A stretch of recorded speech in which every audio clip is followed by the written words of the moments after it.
আসসালামু আলাইকুম বন্ধুরা, সবাই কেমন আছো? আশা করি সবাই ভালো আছে। আজকে আমি অনেকদিন পর একটা আবার ব্লগ নিয়েছি, সেটা হচ্ছে রুই মাছ নতুন আলু দিয়ে রান্না করেছি। খুবই সুন্দর একটা রেসিপি। তো আপনারা আমার সাথে বন্ধুত্ব হয়ে থাকুন, আমি সব একে একে বলে দেব। প্রথমে কড়া নিয়ে নিয়েছি, কড়াতে আমি তেল দিয়ে দিলাম, রিফাইন অয়েল, ভালোভাবে এটাকে গরম করতে রেখে দিয়েছি। আমি এর আগেও বলেছিলাম মাছগুলো রান্নাতে সরষের তেল ব্যবহার করলে খুবই সুন্দর হয়।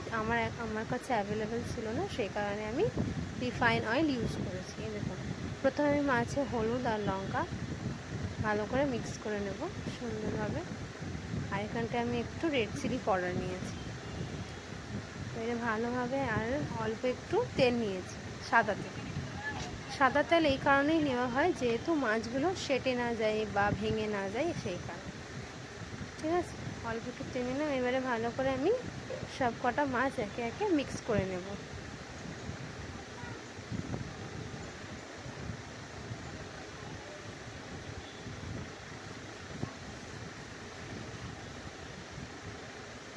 তো আমার এখানটায় মাছগুলো ভালোভাবে মিক্স হয়ে যাচ্ছে সুন্দরভাবে।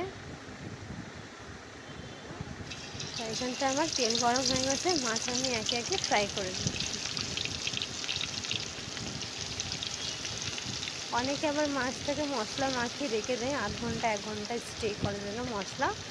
তো অনেকে যার তাড়া থাকে তাহলে তারা রান্না করতে পারে সঙ্গে সঙ্গে সুন্দরভাবে। দেখুন, আমার মাছটা কিন্তু চিপকায়নি যেহেতু আমি অয়েল লাগিয়ে নিয়েছিলাম বলে। এবারে সুন্দরভাবে মাছটা ফ্রাই হোক, ততক্ষণ আমি এখানটায় পেঁয়াজটা কেটে নিই। তো এখানটায় পেঁয়াজ নিয়েছি আমি 4খানা, আর পেঁয়াজটা স্লাইস করে নেবো। আমার মাছ ফ্রাই হয়ে গেছে, আমি তুলে নিয়েছিলাম, নেক্সট আবার মাছ দিয়ে দিয়েছিলাম। তো 4খানা পেঁয়াজ আমি কেটে নেব ভালো করে।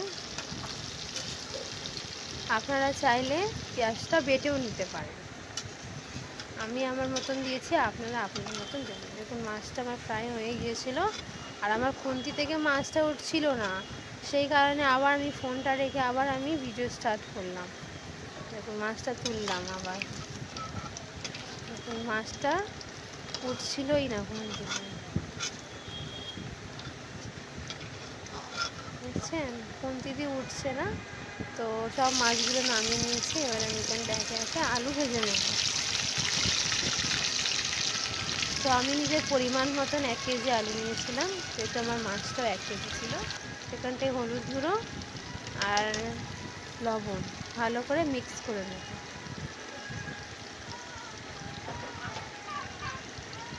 ভালো করে মিক্স করে নেব। আলুটা আমি ফ্রাই করে নেব, নর্মাল ফ্রাই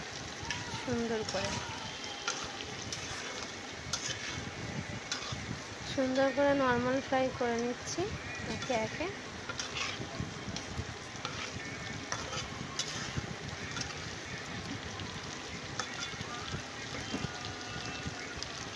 তো আমার এখানটায় মাছ ভাজা সব হয়ে গেছে, রেডি।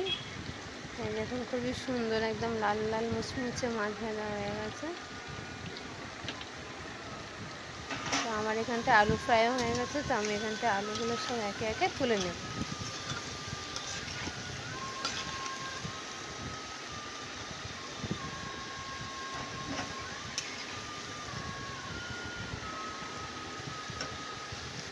তো আমি এখানটায় পেঁয়াজ দিয়ে দিয়েছি। তো আমার আলুগুলো সব ফ্রাই হয়ে গেছে, মাশাআল্লাহ খুবই সুন্দর হয়েছে। তো আমার পেঁয়াজটা লাল লাল হয়ে গেলে আমি এখানটায় সব একে একে মশলাগুলো দিয়ে দেবো। তো আমার পেঁয়াজটা অনেকটা ব্রাউনি ব্রাউনি হয়ে গেছে। তো আমি এখানটায় একে একে সব মশলা দিয়ে দেবো। এটা রসুন বাটা, আর অল্প একটু আদা বাটা দেবো, আবার একটু রসুন বাটা দেবো,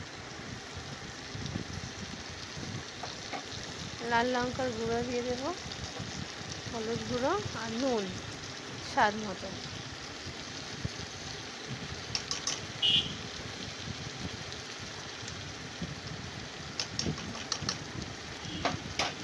আর নুনটা দেবো স্বাদ মতো।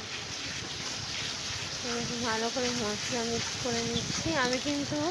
আমি এখানটা একটু জল অ্যাড করবো না, যেহেতু আমার তেলের উপরে মশলাটা কষা হচ্ছে। তো মশলা যত ভালো কষা হবে মাছের টেস্টটা অত সুন্দর পাওয়া যাবে। সুন্দরভাবে মশলা কষা হচ্ছে। তাই এখানটা আমি টমেটো কেটে রেখেছিলাম দুখানা, সেই টমেটো আমি এখানটায় দিয়ে দেবো একে একে। এবার আবার নড়াচড়া করবো টমেটো দিয়ে, আবার 5 মিনিট নড়াচড়া করে নেবো সুন্দর করে। 5 মিনিট নড়াচড়া করা হয়ে গেছে। আমি এখানটায় একটুও কিন্তু জল অ্যাড করছি না। এবারে আমি স্বাদ মতো লবণ দিয়ে দিয়েছি। এবার ভালো করে আবার নড়াচড়া করে নেবো।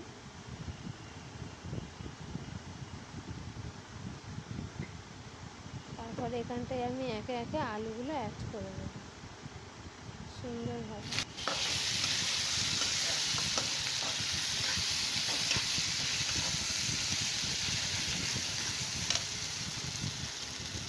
তো আজকে আমার রেসিপি কেমন লাগলো সবাই কমেন্টে জানাবেন। আর অবশ্যই এই রেসিপিটি একবার ট্রাই করবেন, খুবই ইজিলিভাবে রান্না করেছি, খুবই সুন্দরভাবে রান্না করেছি।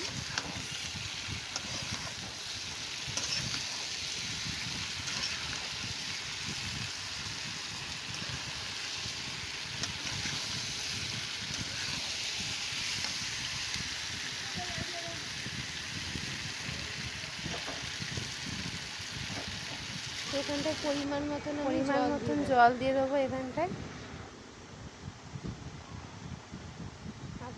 আপনারা অ্যাকর্ডিংয়ে জল দেবেন। ঝোলের জন্য জল দিয়ে দিচ্ছি।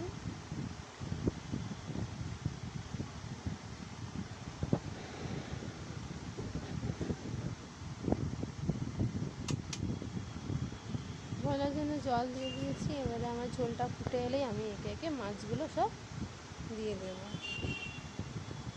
খুবই ইজিলি রান্না।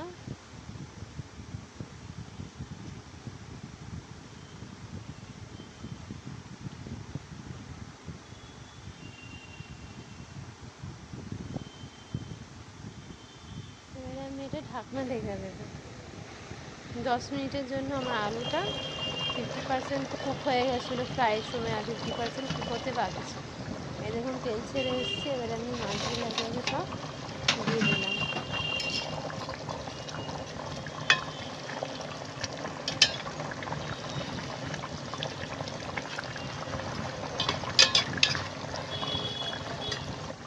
মাশাআল্লাহ আমার তরকারি রেডি, খুবই সুন্দর হয়েছে। উপর থেকে ধনেপাতা ছড়িয়ে দিলাম।